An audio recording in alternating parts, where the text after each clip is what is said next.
Hi viewers, welcome to our channel current affairs with Shailaja. ఈ వీడియోలో మనం 26 మార్చ్ కరెంట్ అఫైర్స్ చూసుకుందాం. ద ఫస్ట్ న్యూస్ ఇస్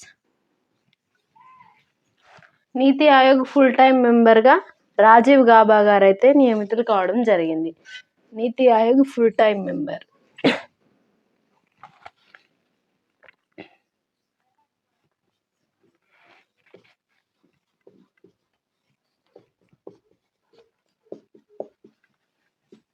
నీతి ఆయోగ్కి కొత్తగా ఒక ఫుల్ టైం మెంబర్ అయితే నియమితులు కావడం జరిగింది. రాజీవ్ గాబా.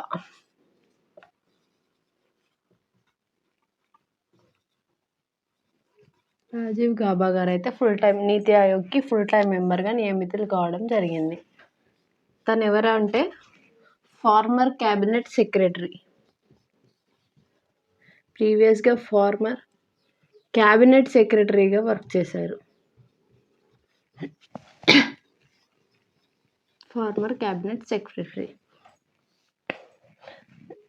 నీతి ఆయోగ్కి రీసెంట్గా ఫుల్ టైం మెంబర్గా నియమితులు అయిన వ్యక్తి ఎవరంటే Rajiv Gaba. The second news is ప్రసాదాలపై ఇకపై జిఎస్టీని మినహాయిస్తున్నట్టు ఆర్థిక శాఖ అయితే వెల్లడించడం జరిగింది. ప్రసాదాలు మన ఆలయాల్లో, మందిరాల్లో విక్రయించే ప్రసాదాలకి ఇకపై జిఎస్టీ అనేది వసూలు చేయబోరన్నమాట. ప్రసాదాలపై జిఎస్టీ మినహాయింపు.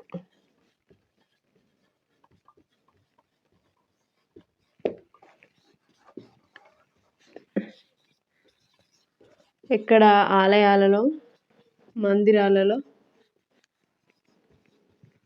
విక్రయించే మనం కొనుక్కునే ప్రసాదాలపై ఇకపై జిఎస్టీని అమలు చేయబోరన్నమాట. జిఎస్టీ అమలును రద్దు చేస్తున్నారు. ఆలయాల్లో, మందిరాల్లో విక్రయించే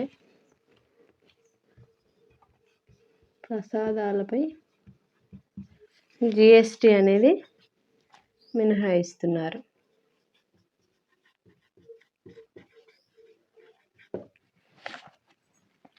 and the next news is ఒక కొత్త ఇనిషియేటివ్ అయితే న్యూస్లోకి రావడం జరిగింది. అదేంటో చూసుకుందాం. కేంద్రంలో ఒక కొత్త ఇనిషియేటివ్ అయితే వచ్చింది. అదేంటంటే బాల్బన్ కీ కవిత. ఈ బాల్బన్ కీ కవిత ముఖ్య ఉద్దేశం వచ్చేసి ప్రైమరీ లెవెల్లో రైమ్స్ని, ఇప్పటి వరకు రైమ్స్ ఇంగ్లీష్లో అందుబాటులో ఉండేవి, వాటిని సొంత లాంగ్వేజెస్లో, మదర్ టంగ్లో తీసుకురాబోతున్నారంట.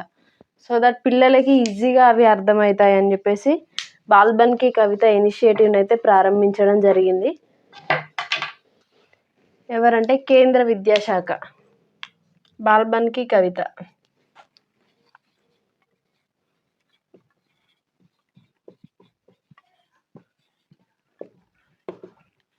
ఇది కొత్త ఇనిషియేటివ్.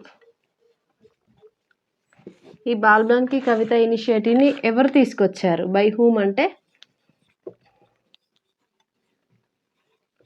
కేంద్ర విద్యాశాఖ. మరి దీని ముఖ్య ఉద్దేశం ఏంటంటే రైమ్స్ని మాతృభాషలో అందించడం.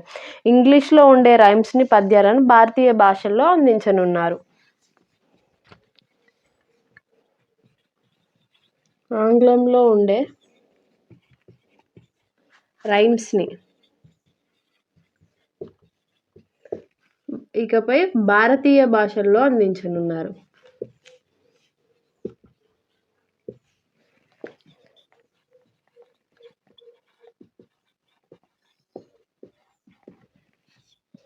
అయితే మరి ఎందుకు ఈ డెసిషన్ తీసుకున్నారంటే ప్రాథమిక స్థాయిలో భారతీయ భాషలను ప్రోత్సహించి చుట్టూ ఉన్న ప్రపంచాన్ని సులభంగా అర్థం చేసుకునేలా తీర్చిదిద్దడం కోసం. ప్రాథమిక స్థాయి నుండే భాష ఒక ఇంపార్టెన్స్, మన మదర్ లాంగ్వేజ్ ఒక ఇంపార్టెన్స్ కూడా అర్థమయ్యే విధంగా చెప్పి చుట్టూ ఉన్న ప్రపంచాన్ని సులభంగా అర్థం చేసుకునే విధంగా ఓన్ మదర్ లాంగ్వేజ్లో చెప్తే ఈజీగా అర్థమవుతుందన్న ఇంటెన్షన్తో ఈ బాల్బన్ కీ కవిత అనే ఇనిషియేటివ్ని అయితే తీసుకురావడం జరిగింది.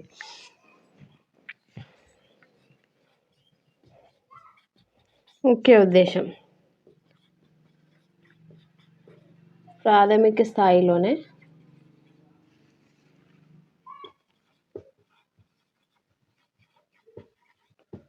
భారతీయ భాషల్లో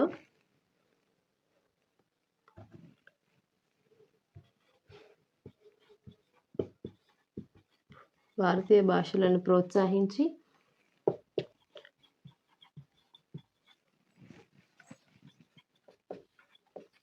చుట్టూ ఉన్న ప్రపంచాన్ని సులభంగా అర్థం చేసుకోవడానికి అని చెప్పేసి దీన్నైతే బాల్బన్కి కవితని ఇనిషియేటివ్ తీసుకురావడం జరిగింది.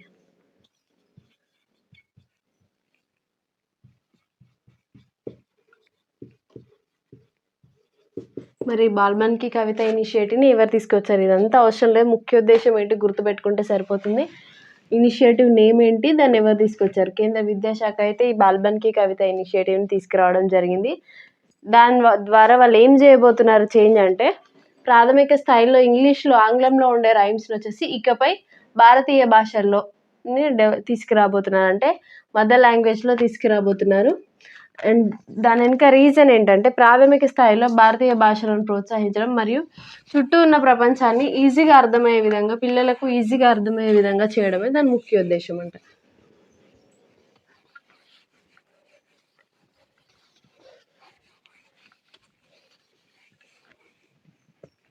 ద నెక్స్ట్ న్యూస్ ఇస్, ఒక గేమ్ అయితే న్యూస్లో ఉంది, సెపెక్ తక్రా వరల్డ్ కప్ 2025. రీసెంట్గా ఈ పోటీలు అయితే కంప్లీట్ అయ్యాయి. బీహార్లోని పాట్నాలో నిర్వహించడం జరిగింది sepak తక్రా world cup for the year 2025 అయితే రీసెంట్గా ముగిశాయి. అందులో మన ఇండియా జట్టు వరల్డ్ కప్ అయితే విన్ అవ్వడం జరిగింది. మేల్స్కి సంబంధించి, ఫీమేల్స్ వచ్చేసి బ్రోంజ్ మెడల్ విన్ అయ్యారు. సెపక్ తక్రా అంటే football, kick the ball, kick volleyball అని కూడా అంటారంట. మరి ఇది యాక్చువల్లీ సెపక్ తక్రా గేమ్ వచ్చేసి ఏ కంట్రీకి చెందిందంటే మలేషియా యొక్క నేషనల్ గేమ్ అంట. మలేషియా కంట్రీ యొక్క నేషనల్ గేమ్. అయితే దీన్ని ఎప్పటి నుంచి ఎప్పటి వరకు నిర్వహించారంటే మార్చ్ 20 నుంచి 25 వరకు. ఎక్కడ నిర్వహించారంటే ప్లేస్ వచ్చేసి పాట్నా, మన ఇండియాలోనే బీహార్ పాట్నా నిర్వహించడం అయితే జరిగింది. విన్నర్స్ వచ్చేసి మన ఇండియా. ఏ కంట్రీకి పైన అంటే జపాన్.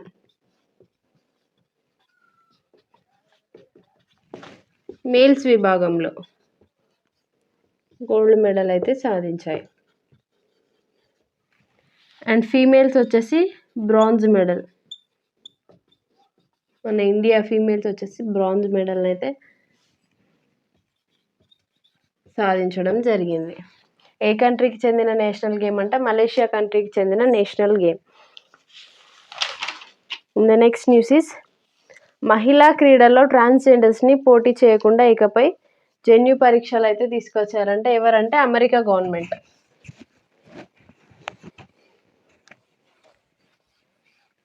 ఇకపై మహిళలు క్రీడల్లో పార్టిసిపేట్ చేయాలంటే ఖచ్చితంగా వాళ్ళ లైఫ్ టైంలో ఒక్కసారైనా జెనెటిక్స్ టెస్ట్ అనేది చేసుకొని ఉండాలంట.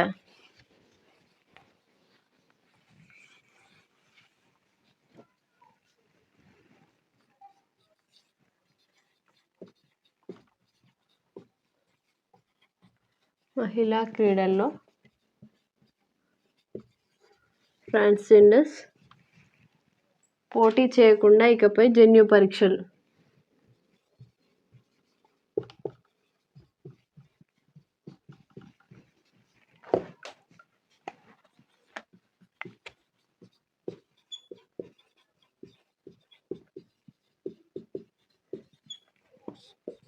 అయితే మహిళా విభాగంలో ట్రాన్స్జెండర్స్ కూడా పోటీ చేస్తున్నారు. సో దట్ మహిళలకు ఎక్కువగా ఇబ్బంది అవుతుంది. ట్రాన్స్జెండర్ మహిళలతో పోలిస్తే స్ట్రాంగ్గా ఉంటారు కాబట్టి పోటీ చేయడానికి మహిళలకు ఇబ్బందిగా ఉంటుందని చెప్పేసి ఈ జన్యు పరీక్షలను అయితే తీసుకురావడం జరిగింది.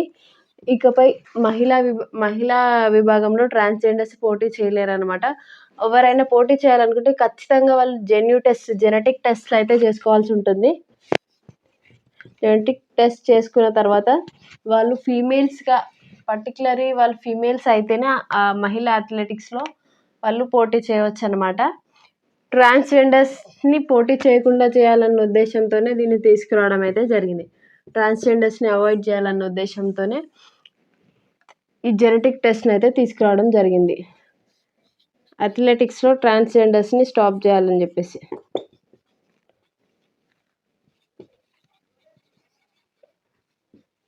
స్టాప్ చేయాలన్న ఉద్దేశంతో ఈ జెనెటిక్ టెస్ట్ని అయితే తీసుకురావడం జరిగింది. ఎవరైనా పోటీ చేసే వ్యక్తులు, మహిళా విభాగంలో పోటీ చేసే వ్యక్తులు లైఫ్ టైంలో కనీసం ఒక్కసారైనా genetic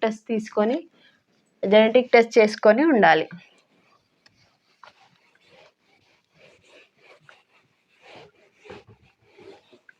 next news is joint naval exercise. ఒక జాయింట్ నావల్ ఎక్సర్సైజ్ అయితే న్యూస్లోకి రావడం జరిగింది. దాని నేమ్ వచ్చేసి ఐకేమి. అయితే ఇండియా ఇంకా అదర్ 10 కంట్రీస్తో కలిసి దీన్ని అయితే తీసుకురావడం జరిగింది. ఇది నెక్స్ట్ మంత్ ఏప్రిల్లో దీన్ని నిర్వహించబోతున్నారు. Joint naval exercise. Naval exercise అంట, త్రివిధ దళాల్లో నావిక్ సంబంధించింది. Joint naval exercise.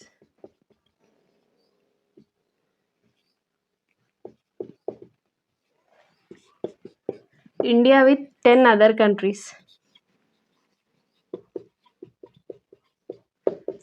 10 other countries. The name వచ్చేసి Africa India key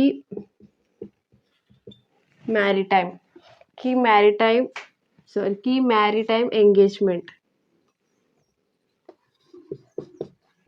joint naval exercise name వచ్చేసి మన 10 కంట్రీస్ ఏంటో చూసుకుందాం. 10 కంట్రీస్ నేమ్స్ వచ్చేసి Tanzania, Kenya, Comoros, Eritrea, Djibouti and Seychelles, Madagascar, South Africa,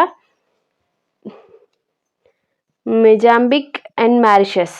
ఈ 10 కంట్రీస్తో పాటు మన ఇండియా కూడా జాయింట్ నావల్ ఎక్సర్సైజ్ అయితే నిర్వహించబోతుంది. హోస్టింగ్ వచ్చేసి టాంజానియా హోస్ట్ చేయబోతుంది. దీనికి టాంజానియా. మరి ఎప్పటి నుంచి ఎప్పటి వరకు అయితే అంటే ఏప్రిల్ 13th నుంచి 18th వరకు అయితే దీన్ని నిర్వహించబోతున్నారంట. దీని ముఖ్య ఉద్దేశం ఏంటంటే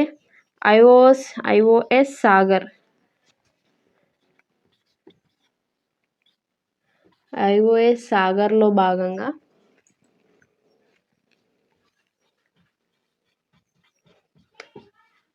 ఐఎన్ఎస్ సునైనాని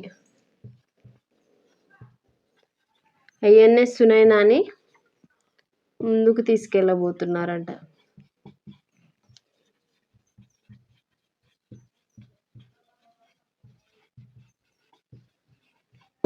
అయితే ఈ జాయింట్ నావల్ ఎక్సర్సైజ్లో ముఖ్య ఉద్దేశం ఏంటంటే ఐఓఎస్ సాగర్లో భాగంగా ఐఎన్ఎస్ సునైనాని ముందుకు తీసుకెళ్ళబోతున్నారు. ఈ జాయింట్ నావల్ ఎక్సర్సైజ్ నేమ్ ఏంటి? ఐకేమి అండ్ హాస్టింగ్ కంట్రీ వచ్చేసి టాంజానియా. ఇది ఎప్పటి నుంచి ఎప్పటి వరకు నిర్వహిస్తున్నారంటే ఏప్రిల్ 13th to 18th. మళ్ళీ మనం ఆ కరెంట్ అఫైర్స్ అప్పుడు కూడా ఏప్రిల్లో డిస్కస్ చేసుకునే కరెంట్ అఫైర్స్ అప్పుడు కూడా దీని గురించి డిస్కస్ చేసుకుంటాము. అయితే ఇండియాతో పాటు అదర్ 10 కంట్రీస్ కూడా దీంట్లో పార్టిసిపేట్ చేస్తున్నాయంట. 10 కంట్రీస్ నేమ్ ఏంటో చూసుకున్నాము. And next news is Black Sea వివాదానికి రీసెంట్గా వాళ్ళు శాంతి ఒప్పందం అయితే చేసుకున్నారంట. Ukraine and Russia. సౌదీ అరేబియాలో రీసెంట్గా 3 days అయితే చర్చలు జరిగిన తర్వాత అమెరికా ఈ చర్చలను జరిపించి ఒక ఒప్పందానికి అయితే రావడం జరిగింది. రష్యా మరియు ఉక్రెయిన్. బ్లాక్ సీ వివాదానికి ఒక తెర అయితే పడింది. బ్లాక్ సీ వివాదం రీసెంట్గా ఏ కంట్రీలో అంటే సౌదీ అరేబియాలో 3 days అయితే చర్చలు జరిగాయి. అయితే శాంతి ఒప్పందం అయితే కుదుర్చుకున్నారంటే ఇకపై బ్లాక్ సీలో నౌకాయానాన్ని సురక్షితంగా చేయాలనే ఉద్దేశంతో రష్యా ఉక్రెయిన్ మధ్య ఒప్పందం కుదిరింది. వాణిజ్యాన్ని వాణిజ్యానికి సంబంధించి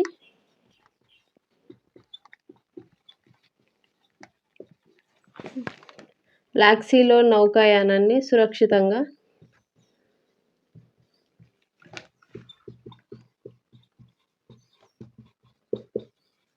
చేయడానికి ఏ కంట్రీస్కి మధ్య ఒప్పందం అంటే ఉక్రెయిన్ అండ్ రష్యా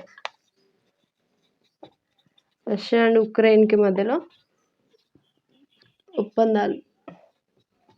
ఒప్పందాలు అయితే జరిగాయంట. ఎవరి ఆధ్వర్యంలో అంటే అమెరికా ఆధ్వర్యంలో అయితే ఒప్పందం కుదిరింది. శాంతి ఒప్పందం. టోటల్ బ్లాక్ సీ సరిహద్దు దేశాలు వచ్చేసి 6 ఉన్నాయంట సరిహద్దు దేశాలు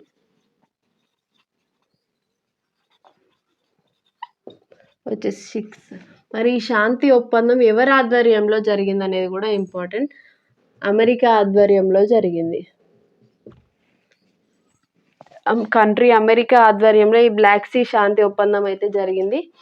ఈ సౌదీ అరేబియాలో 3 days చర్చలు జరిగిన తర్వాత ఈ శాంతి ఒప్పందం అయితే రష్యా ఉక్రెయిన్కి మధ్య కుదిరింది. ఏంటంటే ఇప్పటి నుంచి బ్లాక్ సీలో నౌకాయానాన్ని సురక్షితంగా చేయడానికి అనేసి ఈ శాంతి ఒప్పందాన్ని అయితే చేసుకున్నారు. ఈ బ్లాక్ సీ సరిహద్దుల్లో ఎన్ని ఉంటాయంటే పై బీజేపీ కమిటీ గడువు పొడిగింపు. రీసెంట్గా జమిలీ ఎన్నికల గురించి 2 years బ్యాక్ అయితే జమిలీ ఎన్నికల గురించి 1 nation 1 election. జమిలీ ఎన్నికలు అంటే ఏంటి? జమిలీ ఎన్నికల ముఖ్య ఉద్దేశం ఏంటంటే 1 nation 1 election.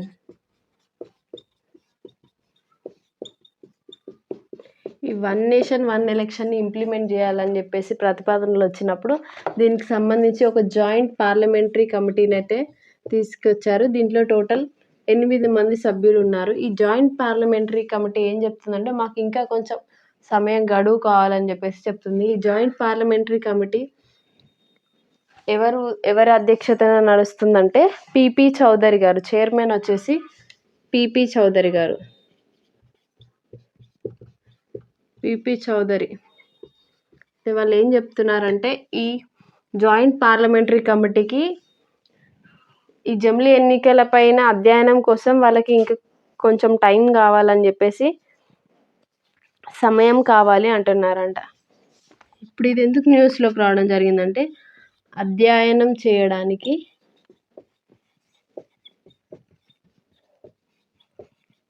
మరికొంత సమయం కావాలని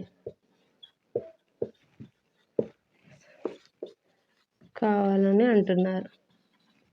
ఎవరు? జాయింట్ పార్లమెంటరీ కమిటీ, జేపీసీ అంటే joint parliamentary committee.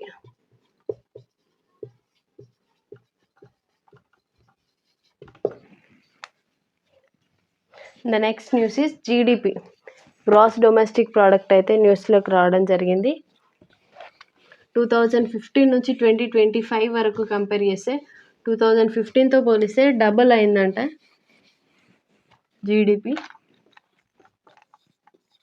Gross domestic product. 2015లో 2025 కంపేర్ చేస్తే రెండింతలు అయిందంట. 2015లో $2.1 trillion ఉందంట. $2.1 trillion. మరి 2025కి వచ్చే వరకే $4.3 trillion అయితే చేరిందంట. అంటే ఎగ్జాక్ట్లీ డబుల్ అయిందంట, రెండింతలు అయింది. అయితే ఐఎంఎఫ్ ప్రకారం భారతదేశం ద్రవ్యోల్బణం సర్దుబాటు చేసిన జీడిపి వృద్ధి వచ్చేసి 10 ఏళ్లలో 77% అంట. ఐఎంఎఫ్ ప్రకారం 10 yearsలో 77% అయిందంట. అండ్ అదేవిధంగా జీడిపికి సంబంధించి మరో న్యూస్ ఏంటంటే 2025 నాటికి జపాన్ని అధిగమించబోతుంది ఆర్థిక పరంగా. అండ్ 2027 నాటికి జర్మనీని అధిగమించబోతుంది అని చెప్తుంది. జర్మనీని దాటుకొని 3rd పొజిషన్కి వస్తుందంట. ప్రజెంట్ ఇండియా 5th పొజిషన్లో ఉంటే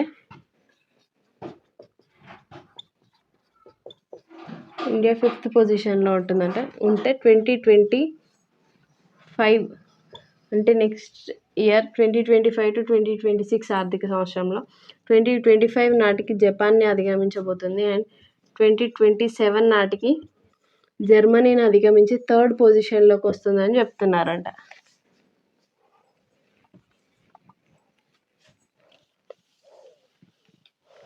అయితే భారత జీడిపి అంచనాల్లో కోత విధించిందంట. ఎవరు? S&P ranking agency. జీడిపి అంచనాలకు సంబంధించి మరో న్యూస్ ఏంటంటే ఎస్ఎన్పి ర్యాంకింగ్ ఏజెన్సీ తమ అంచనాలను చేంజ్ చేసిందంట. S&P ర్యాంకింగ్ ఏజెన్సీ ప్రీవియస్గా ఏం చెప్పిందంటే జీడిపి గ్రోత్ 6.7%గా ఉండబోతుందని అంచనా వేసింది. ఇప్పుడు ఎంత చెప్తుందంటే ప్రజెంట్ 6.5 తగ్గించిందంట. 6.5 ఉండబోతుందని చెప్పేసి తమ అంచనాలను అయితే చేంజ్ చేయడం జరిగింది. ద నెక్స్ట్ న్యూస్ ఇస్ ఒక స్కీమ్ అయితే బంగారం నగదీకరణకు సంబంధించి ఒక స్కీమ్ అయితే నిలిపివేయబోతున్నారట. Gold monetization scheme GMS. Gold monetization scheme. మరి స్కీమ్ ముఖ్య ఉద్దేశం ఏంటి? అసలు ఈ స్కీమ్ ఎప్పుడు స్టార్ట్ అయింది? ప్రజెంట్ దీన్ని నిలిపివేస్తున్నారు ఈ స్కీమ్ని. మరి ఈ స్కీమ్ ఎప్పుడు స్టార్ట్ అయింది? దాని ముఖ్య ఉద్దేశం ఏంటి? స్కీమ్ వచ్చేసి 2015 సెప్టెంబర్ 15న స్టార్ట్ అవ్వడం అయితే జరిగింది. సెప్టెంబర్ 15th ఈ గోల్డ్ మానిటైజేషన్ స్కీమ్ GMS అయితే 2015లో స్టార్ట్ అవ్వడం జరిగింది. దాని ముఖ్య ఉద్దేశం ఏంటంటే బంగారాన్ని నగదు రూపంలోకి తీసుకొచ్చి ఆర్థిక వ్యవస్థలోకి తీసుకురావడం. ఏమొచ్చేసి నిరుపయోగంగా ఉన్న బంగారాన్ని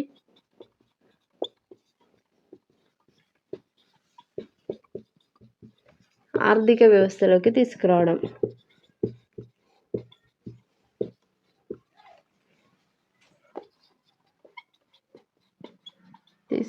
దీని ముఖ్య ఉద్దేశం అంట. అయితే ఈ స్కీమ్ని ఎప్పుడు స్టార్ట్ చేశారంటే 2015లో స్టార్ట్ చేయడం జరిగింది. ఇప్పుడు ఈ స్కీమ్ని నిలిపివేయబోతున్నారంట. ఈ స్కీమ్లో భాగంగా షార్ట్ టర్మ్ బ్యాంక్ డిపాజిట్ని అయితే నిలిపివేస్తున్నారు. 1 to 3 years ఉంటుంది. షార్ట్ టర్మ్ బ్యాంక్ డిపాజిట్ని కొనసాగిస్తారు. ఇందులో short term, medium and long term 3 ఉంటే ఒక షార్ట్ టర్మ్ని మాత్రం కొనసాగిస్తారంట. మీడియం టర్మ్ వచ్చేసి 3 to 5 years ఉంటుంది. 5 to 7 years ఉంటుందంట. దీన్ని నిలిపివేస్తున్నారు. అండ్ లాంగ్ టర్మ్ వచ్చేసి 12 to 15 years ఉంటుందంట. ఈ రెండింటిని నిలిపివేస్తున్నారు. గోల్డ్ మానిటైజేషన్ స్కీమ్కి సంబంధించి 3 టర్మ్స్గా డివైడ్ చేస్తే short term, medium term and long term ఉంటే ఒక షార్ట్ టర్మ్ని మాత్రమే కొనసాగిస్తారంట. ఈ రెండింటిని నిలిపివేస్తున్నారంట. అయితే ఈ గోల్డ్ మానిటైజేషన్ స్కీమ్ 2015లో స్టార్ట్ అయింది. ప్రజెంట్ నిలిపివేస్తున్నందుకు గాను న్యూస్లోకి రావడం అయితే జరిగింది. ద నెక్స్ట్ న్యూస్ ఇస్ భారతదేశంలో ఫర్ ద ఫస్ట్ టైం స్వతహాగా MRI మిషన్, స్వదేశీయంగా MRI యంత్రాన్ని అయితే తయారు చేశారంట. మొట్టమొదటి దేశీయ MRI యంత్రం.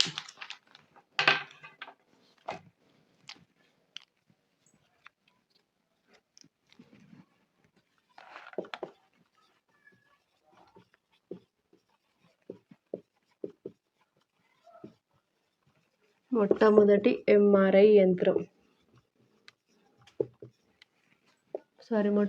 దేశీయ MRI యంత్రం. India's first indigenous MRI machine. MRI అంటే మ్యాగ్నెటిక్ రెజొనెన్స్ ఇమేజింగ్. ఇక్కడ ఇంపార్టెంట్ ఏంటంటే దేశీయ అంటే ఇండిజినియస్, పూర్తి స్వదేశీ పరిజ్ఞానంతో తీసుకొచ్చారంట. ఏంటి? MRI magnetic resonance imaging machine, MRI machine అయితే తీసుకురావడం జరిగింది. మరి ఎవరెవరు కలిసి దీన్ని డెవలప్ చేశారంటే AIIM and Samir.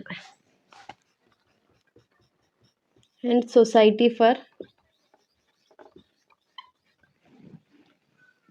Application of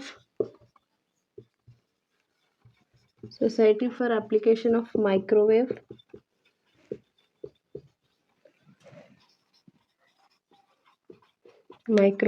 Electronics Engineering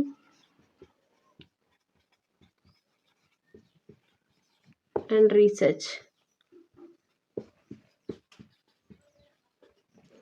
AIIM and Sameer రెండు కలిసి దీన్ని అయితే డెవలప్ చేయడం జరిగింది. ఎంఆర్ఐ మెషిన్ని పూర్తి స్వదేశీ పరిజ్ఞానంతో దీన్ని అయితే డెవలప్ చేయడం జరిగింది. అండ్ నెక్స్ట్ న్యూస్ ఇస్ తెలంగాణకు సంబంధించిన బియ్యాన్ని అయితే ఫిలిప్పైన్స్ కంట్రీకి ఎగుమతి చేయబోతున్నారంట, ఎక్స్పోర్ట్ చేయబోతున్నారంట. టోటల్ 8 లక్షల టన్నులు, మొత్తంగా 8 లక్షల టన్నుల బియ్యాన్ని ఫిలిప్పైన్స్ కంట్రీకి, తెలంగాణకు సంబంధించిన బియ్యాన్ని, తెలంగాణ బియ్యాన్ని ఏ కంట్రీకి ఎక్స్పోర్ట్ చేయబోతున్నారంటే ఫిలిప్పైన్స్ కంట్రీకి ఎక్స్పోర్ట్ చేయబోతున్నారు, ఎగుమతి. మరి ఎంత మొత్తంలో అంటే టోటల్గా వచ్చేసి 8 లక్షల టన్నుల బియ్యాన్ని అయితే ఎక్స్పోర్ట్ చేయబోతున్నారు. అయితే ఏ పోర్ట్ నుంచి ఎక్స్పోర్ట్ చేస్తారంటే కాకినాడ పోర్ట్, ఏపీలో ఉన్న కాకినాడ పోర్ట్ వచ్చేసి మన భారతదేశంలో అతి ముఖ్యమైన ఎక్స్పోర్టింగ్ పోర్ట్ అనమాట. కాకినాడ పోర్ట్ నుంచి అయితే ఎగుమతి చేసే పోర్టుల్లో ఫేమస్ పోర్ట్ వచ్చేసి కాకినాడ పోర్ట్. ఎక్కడుందంటే ఆంధ్రప్రదేశ్, ఏపీలో అయితే ఉంది. కాకినాడ పోర్ట్ నుంచి అయితే దీన్ని ఎగుమతి చేయబోతున్నారు. ఎక్స్పోర్టింగ్ ఏపీలోని ముఖ్యమైన ఎగుమతి దిగుమతి పోర్ట్ అనమాట. ఏ కంట్రీకి ఎగుమతి చేయబోతున్నారంటే ఫిలిప్పైన్స్ కంట్రీకి అయితే ఎగుమతి చేయబోతున్నారు. ఏ కంట్రీ బియ్యాన్ని అంటే ఇండియాలోని తెలంగాణకి చెందిన బియ్యాన్ని. 8 లక్షల టన్నుల బియ్యంలో ఫస్ట్ విడతగా వచ్చేసి 12,500 టన్నుల బియ్యాన్ని అయితే ఎక్స్పోర్ట్ చేయబోతున్నారు. Next news is books in news. వార్తల్లో నిలిచిన ఒక పుస్తకం గురించి అయితే చూసుకుందాం. స్టంబ్డ్ అనే బుక్ వచ్చేసి ఒకరి ఆత్మకథ అంట. స్టంబ్డ్,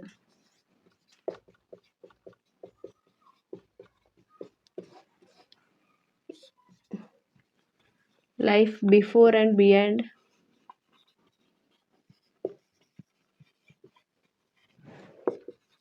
the 22 yards. Life before and beyond, stumped life before and beyond the 22 yards అనేది ఒక పుస్తకం పేరంట. ఇది ఒక ఆత్మకథ. మరి ఎవరి ఆత్మకథో చూసుకుందాం. ఆత్మకథ తన నేమ్ వచ్చేసి సయ్యద్ కిర్మానీ గారి ఆత్మకథ అంటే. మరి తను ఎవరంటే 1975 నాటి వికెట్ కీపర్. 1975 నాటి వికెట్ కీపర్ అయిన సయ్యద్ కిర్మానీ గారి ఆత్మకథకు సంబంధించి బుక్ నేమ్ వచ్చేసి stumped life before and beyond the 22 yards. Wicket keeper. Thank you everyone. These are the 26th March current affairs. ఇంకా ఏమైనా టాపిక్స్ మిస్ అయ్యేది ఉంటే నెక్స్ట్ వీడియోలో కంటిన్యూ చేసుకుందాం. Thank you.